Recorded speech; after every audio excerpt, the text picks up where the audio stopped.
Do you think your life is hard? Stressful work, a dying phone battery, unstable Wi-Fi, food delivery arriving 15 minutes late? Well, try imagining yourself waking up 30,000 years ago. No mattress, no alarm clock, no coffee. And the first thing on your mind wouldn't be, what should I eat today? It would be, am I going to get eaten today? The sun is just rising over the horizon.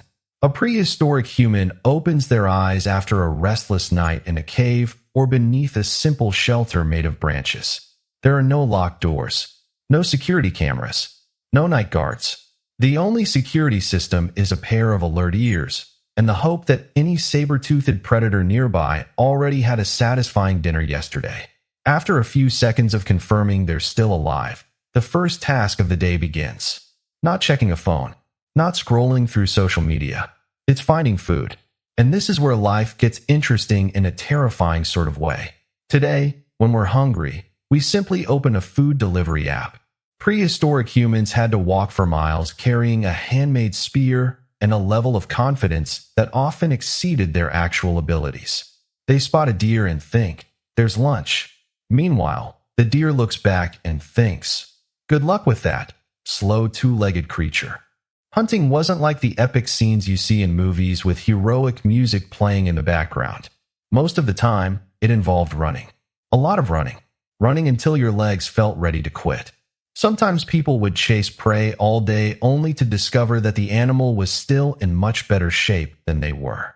At that point, lunch might become a handful of wild berries served with a generous side of disappointment. But food wasn't the only danger. The prehistoric world was like a survival game set on the hardest difficulty level. Every bush could be hiding an unpleasant surprise. A strange sound could mean a harmless rabbit, or it could mean something that wanted to turn you into dinner. Prehistoric humans didn't have Google to search, is this striped animal dangerous? They usually learned through a very direct method called real-life experience. Unfortunately, some lessons only needed to be learned once. More accurately, they only lasted once. By midday, the heat becomes intense. The group takes a break near a stream or beneath the shade of a tree. This is also when important conversations take place. Did you find anything? No. What about you? No. So what are we having for dinner? Hopefully hope. As funny as that sounds, cooperation was humanity's greatest superpower. We weren't the strongest animals. We weren't the fastest. We didn't have the sharpest claws. But we knew how to work together. When one person found water, the whole group benefited. When one person spotted danger, everyone had a better chance of surviving. As the afternoon passes, the day's efforts finally begin to pay off. Maybe they catch a small animal. Maybe they gather edible fruits. Or maybe they simply find something that won't poison everyone. Either way, it's considered a major success. But the work isn't over yet. Before nightfall, they must prepare shelter and keep the fire alive. To modern people, fire is just a lighter or the switch on a stove. To prehistoric humans, fire was life itself. It provided light, warmth, cooked food, and most importantly, it convinced many predators to think twice before coming too close. As darkness settles in, the group gathers around the flickering flames. This is probably the most pleasant part of the day. No more hunting. No more running for survival.